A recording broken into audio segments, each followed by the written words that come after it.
Dans cette logique-là, l'enjeu et le support de la guerre économique de demain, c'est la maîtrise des univers virtuels.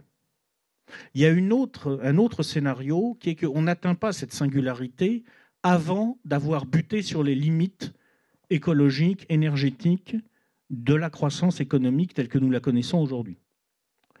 Dans ce cas-là, l'enjeu de la guerre économique dans 1 à 3 décennies va changer, il va basculer du côté des ressources critiques.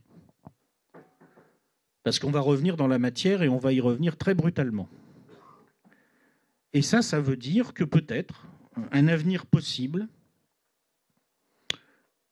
et visiblement il y a des théoriciens qui y pensent, je pense à Jacques Attali par exemple, ce serait une guerre économique faite par des coalitions mondialistes prédatrices, les nomades en forme instituée, s'appuyant, combattant des États faillis de toute façon qu'ils auront cassés. C'est ce que vient de nous expliquer en fait Lucien Cerise. Puisant dans des viviers de mercenaires.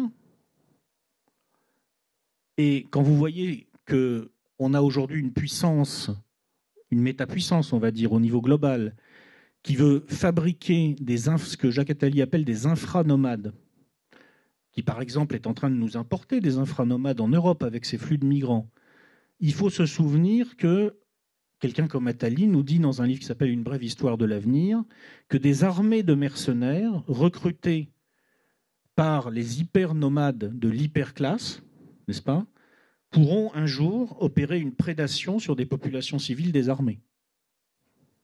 C'est écrit en toutes lettres. Une brève histoire de l'avenir de Jacques Attali.